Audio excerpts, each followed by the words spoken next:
Good afternoon, ladies and gentlemen. Welcome to another edition of The Democratic View. I'm the hostess, and my name is Phyllis Italiano. I have a kind of a different show for us today. I have a guy who does something for a living that I have never met before. This guy's name is Stephen Scarnato, and he is head of a group called Long Island Vine Care. And look what he has brought us. Some wine. But first we're going to find out a little bit about you, Stephen. So tell us a little bit about you. Well, I'm born and raised on Long Island. I grew up in Nassau County. And Where? In Wantagh, near Jones Beach Theater. Oh, yeah, sure. Yeah. Went to school at Long Island Lutheran. And after I graduated there, I went to Eastern University to study music, actually. Really? Yeah. Wow. But did you carry on with music? I did. I taught lessons for a little while. And then more and more I got pulled in to the wine world. How did that happen? Well, I go all the way back to two things that were going on as a child that, maybe subliminally I was unaware of. Every year my mom was big on having a garden, and related to that was also having really good food on the table.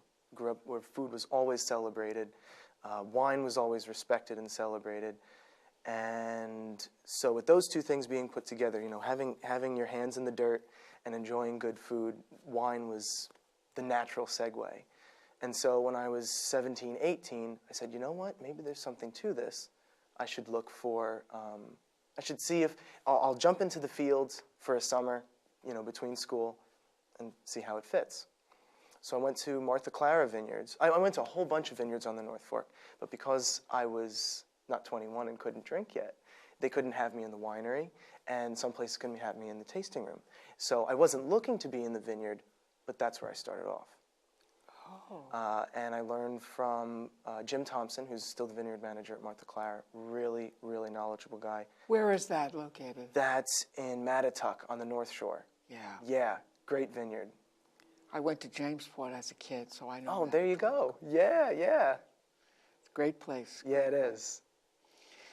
So then you started deciding that this might be a place you wanted to spend your life? Mm-hmm. That's now, right. were your parents from American-born, or were they? Yeah, they're American-born. They're American-born, yeah. But their families came from Europe. I'm assuming That's grandparents. Right. So yes. therefore, their food. I know because I have the same situation. Exactly. My grandparents were from Italy, and yes. my mother and father were Brooklyn and Manhattan. Exactly. Yeah. But yeah. Gardens all the time. Yep. And boy, could my mother cook. Yeah. We always had wonderful food on our table, yeah. And everything fresh, from the time I was a little kid. Yeah. So when you grow up with that, there's no living without it. Right. Yeah. And you're not eating store-bought stuff. No. You have the real stuff all the time. Yeah, right. Exactly. Right. It becomes a way of life. It does. It does. So then how did you leap into the actual doing of this particular job? When I had my internship, I actually had the idea. I'd love it when family and friends came to visit the vineyard, and it's 100 acres with vines there. So we would go walking through the vines and and I'd be teaching them how everything works. And last week this vine looked like this, but now it looks like this, and it's going through this stage. And I figure the intimacy that I wanted with growing the vines and being with people. The best possible conclusion I had was I have to do this in people's backyards. I have to bring this to their homes so that they can see, they can look out their back porch every morning and see the very slow and meticulous growth that happens. Wow. Is that what you do? You go to people's houses? All of my vineyards are non-commercial, strictly residential for the people's own private consumption. Wow. Yeah. Beautiful little plots, 200 vines, 300 vines. I have a spot in Greenport. You can see it from Sound Avenue if you're driving by. It's just 45 vines. It's just a little spot, and they have enough. They'll get a few cases every year. and it's a beautiful, beautiful location. They'll get a few cases? Yeah, they get a few cases of wine. Oh, now that really sparks my interest. Yeah. I'm not what's known as a drinker, except for that. That is the only thing I really like. May I? Absolutely. So this is a Cabernet Sauvignon, and this is where I'm going to talk a lot about the Long Island wine industry and really just how amazing and supportive and how good they've been to me. Someone let me know they got a new machine harvester. And if you ever get a chance to see a machine harvester in a commercial vineyard, it's amazing. It goes over the vine row that can be sometimes be 6-7 feet high. They're huge machines. But what they did is they forgot to turn it off, or they turned it off a little bit too early at the ends of the rows. So on every row, there would be, a vine or two that still had fruit on it because they turned off the machine too early. They're like, Stephen, if you want the grapes, you can have them. It's Cabernet Sauvignon, and it's the most beautiful fruit I've ever seen. Really? Yeah, because the rows are in the south and they get the most sun exposure. So the ends of the rows have really the best fruit in the whole block of vineyard. So I said, of course I'll take it. And you tell me if it came out okay. Salute. Salud. I've never done this on television before. That's why I opened it up beforehand. I didn't want to open it up and spill it on TV. Wonderful. Thank you. Wow. Really lovely. Thank you. Oh, so I should walk through the 5 S's, the 5 S's of drinking wine. The first one is the sight. So you look at the glass, and if we were tasting and not imbibing as we are, you'd have a little bit less, and you'd want to hold it up to a light or white surface, and you'd take a look at the color. So with this one, you look at the color. It's inky black. Yes, it is. With a nice light red rim around the top. Now, what does that mean? It's just part of the appeal. Can't really tell what the actual bouquet is going to be until we go on to the second S, which is sniff. My wife always laughs at me because I stick my nose really deep in the glass. But that's the best way to get it. And so the nose and what you smell is going to be the precursor to what happens in the rest of the trip that the wine is going to take you on. And so with certain varieties, there's certain notes that you're looking for, and some basic ones could just be, either earthy or grapey if it's very ripe and fruit forward. And so those are the kind of things we're looking for. We're looking for maybe there's some herbs, maybe some minerality, things like that. Some what? Like minerality, like the earthiness to it. Yeah. Okay. And then you sip. And that's the fun part. Yeah, I like that part. And so when you sip, you're looking for how it changes on the palate. Is it the acidity that attacks your palate first? Is it the fruit? Is there any sweetness to the wine? Things like that. Then the last S is savoring it. And that has to do with how long the finish is. Even after you've swallowed it, still a little bit lingers in your mouth. Yes, it does. And you're seeing how long that lasts. And with a really, really good wine, you could be tasting the sip you just had for the next 3 minutes. And you're just, wow. And it's still changing. And that's the complexity. Wow. Yeah. So does it take a lot to grow a vine? No, not really. When I started the company, I always told people, there's 3 limiting factors. You have to have plenty of sunlight, you have to have airflow, you have to have the correct amount of soil. But the more I do this, I realize, you really just need sunlight. If there's, no matter what kind of soil you have, and no matter what the airflow is, we can work with it. And I've grown grapes in spots that you really wouldn't think would be ideal, but if we can find the right grape variety to marry to the location, we can grow anything. Really? Yeah, so that's what I tell people. Listen, if you have any sun in your backyard, you can grow wine grapes. Aha. Yeah. And are people doing this? Yes. Yeah, we have 7 customers right now. 7 customers that I care for everything. I show up every week, take care of everything. And then I have a dozen other customers that people have the vineyards in their backyard. They're doing most of the day-to-day pruning and things like that, but I'm coming in and consulting and taking care of kind of the nuts and bolts of the operation, giving people a game plan. The wine grapes are very, very labor intensive. It takes a lot of work to end up with the finished product, especially on such a small scale. Everything we do is by hand. Everything is by hand. When you say on such a small scale, what do you mean by that? Meaning that is there a limit to how many you should have on a piece of property? No. I mean, I have very, very small spots, and I have larger spots as well. But when you have, contiguous acres of vines, it's much easier to manage it with machines. When you have it on a smaller scale, it doesn't make sense to have these huge machines when you only have 200, 100 vines. So everything we do is by hand. So I need to really understand this. Yeah, I'm a gardener too. Yes. So you plant these vines in a sunny spot. Yes. And do they have to have a place to grow against? Yes, they need a trellis system. They need a trellis system. Yeah. So the first year, that's what we do. We'll install the trellis system. We'll turn over the soil, maybe add some lime, change the acidity of the soil so it's at a more suitable level, and then we'll put the plants in the ground in the spring.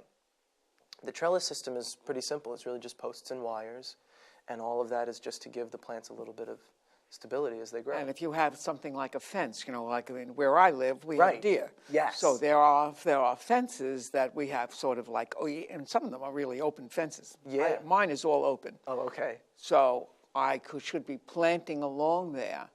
And then the vines would grow up it. And how far from each plant should a vine be? That depends on the variety, also depends on the soil. If you have richer soil, what you want to do is strike balance within the plant. If you have rich soil, the vine can spread out more because there's more nutrients in the soil, there's better water holding capacity.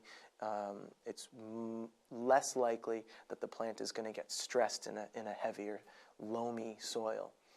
In a sandy, light soil, we usually put the plants closer together and hope that they dig down and find a water source. It also depends on the variety as well. Things like Syrah are really, really vigorous. I love Syrah. Yeah, me too. We have one spot that we're growing Syrah. And so Syrah, I would put that on a sandier type soil, lighter soil. Because if you put it on a heavy soil, it's just going to take over the world. Really? Yeah, it's just going to explode with growth. I don't mind that. I like growth. But that's the interesting thing about grapevines, is you're always trying to balance the vegetative state that it has, building leaves and shoots and things, and the reproductive stage, which all the energy goes into the fruit. If you have a vine that is just to grow and grow and grow and grow and grow crazy, then all of the energy, all the good stuff is going to bypass the fruit, and it's going to go into the leaves. The plant is going to get tricked hormonally into thinking that it's in a vegetative state and that it needs to grow bigger before it can actually produce quality fruit.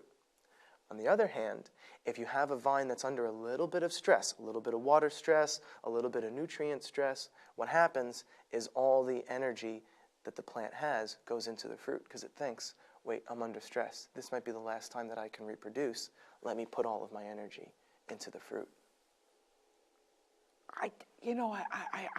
I'm a soil science teacher, but I never knew that plants really thought. They do, and they have hormones, and the more I spend time with vines, the more I'm realizing like I'm dealing with little people.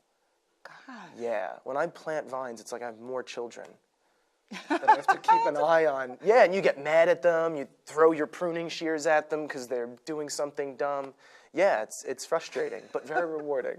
like being a parent to a child. I never threw my pruning shears at my children. No.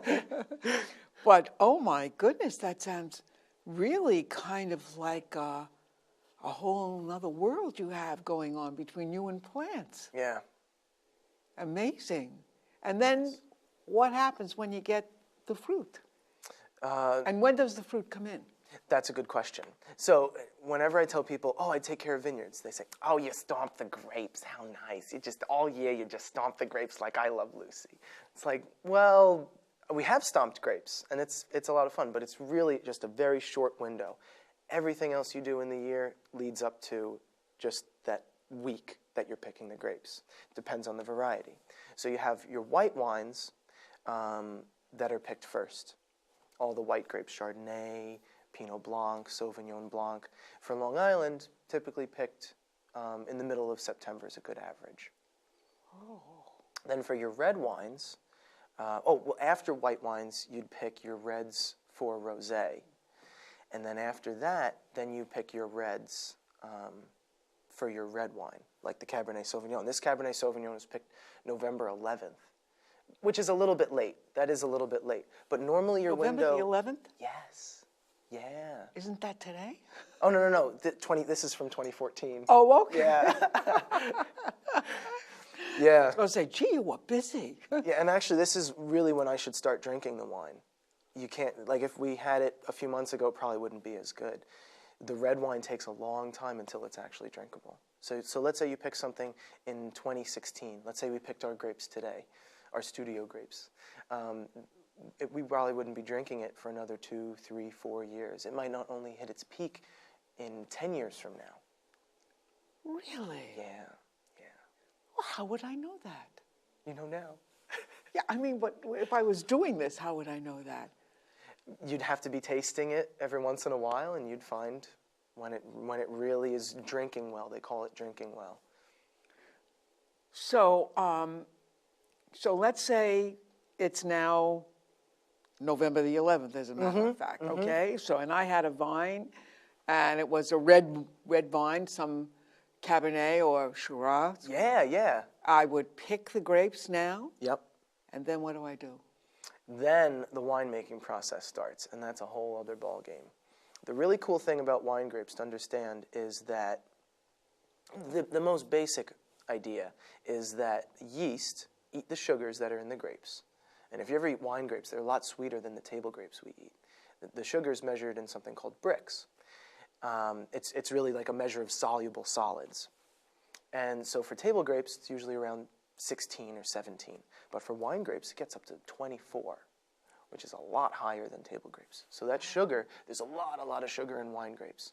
And what happens is the yeast eat the sugar, and the living organism that is the yeast expel carbon dioxide, and they also expel alcohol. And that's the whole process in a nutshell. Let's back up a little bit. Okay. Okay, so I got these grapes. Yeah. And what do I have them in? You have them in a basket. You have them in a big basket. I have them in a basket. Okay. Yeah. I wash them? No. No. Because on the outside of the grapes, I wish I had a cluster with me because you could see on the outside of the grapes there's this very light film. I know what you're talking about. That's yeast. That's living yeast. And they're chilling, they're waiting until the grapes get squished, and then they can go swimming in this sugar water and have a feast and make some alcohol for us. Wow. Yeah. So that stuff that you see on the is yeast? It's yeast. It's I thought you were living. going to add the yeast. I was going to say, what kind of yeast do you add? Where do I buy it? Yeah, you can. And what happens is a lot of wine producers add their own yeast because they know exactly what strain it is. It's one strain, and it's a much more controlled fermentation. They know, okay, this fermentation has to be 85 degrees, and everything will go according to plan. With the natural yeast that's on the grape skins, there could be dozens of different yeast strains or yeast varieties. It's a little bit more dangerous to use that because you have all these yeast strains in the wine competing. But you're also going to get more complexity that way. And that's what I did with this wine. So there's a lot more that could go wrong. Yeah, you're taking a risk if you use the natural yeast. Right. And where do I have all this stuff going on? In what kind of a vat of some kind? It's a big vat, right. It's a big vat. And so the first step is we would take the basket, we dump it into a hopper that would crush and destem the grapes. And basically crushing and destemming the grapes just opens up the skins, so that the juice can run out, And so the yeast have something to start eating right away. And then destemming it just means you're getting rid of the rachis, Yes. that green stem that Yes. holds all the berries together. Yes. Then, let's say you're doing natural fermentation with the yeast that are already there. You would take your grapes, you'd put them into a vat, preferably with a lid on it. And so what happens is as the grapes are getting fermented, they're releasing the carbon dioxide. And the carbon dioxide creates a blanket over the grapes so that oxygen can't get in and destroy the process. Holy mackerel, it's like a chemical. It is. It is. Yeah, if you see wineries with their lab equipment, it is like it's a whole laboratory. Wow. Yeah, there's a lot of science to it. I really wish I paid attention in school. Oh, God. So can I go see that somewhere? Yeah, of course. Where can I go? We can pick a vineyard, we can pick a winery, someone that we know, and we'll go see it. Because I really would like to see this happen. You'd love to see it. It's really, really cool. And this is an exciting time, too, because everything right now, everybody's wines on Long Island are either finishing up fermentation or with some red wines, they're like just in the middle. So now I have this vat and I have these grapes when I have the carbon dioxide on the top and it's covered. Yeah, so that the oxygen doesn't get there. Exactly. We don't want that oxygen. Right. You know. And then how long do I wait for that? Fermentation, depending on the temperature, let's say it's an average temperature, 80 degrees or so, it could take anywhere from 10 days to 2 weeks. So fermentation will last, but while fermentation's going on, all the skins are rising to the surface. And we want the skins for now. We want the skins for now because the skins have anthocyanins and polyphenols and all this really cool stuff that basically just creates body, mouthfeel, and texture to the wine, and color. So all those three things are super, super important. So what you have to do is you have to move, it's called the cap, and it's really cool because all the skins float to the surface, and it's a thick layer of skins that you have to resubmerge into the wine 2-3 times a day. Wow. Yeah, and when you have tons and tons of stuff to do, like most of the commercial wineries, you're punching down these caps, and it could take hours and hours and hours. You're just using a metal rod and just pushing the caps And in. how long does that process take about? Each bin could take, 10, 15 minutes, but you have to do it a few times a day. Yeah, but how long does this process of this? Oh, the fermentation. Yeah, the fermentation. That will take about 2 weeks, and then once it's done, then you take the skins and you press the skins, and all the other juice runs out. And then what do you do? And now it's just wine. Now it ages.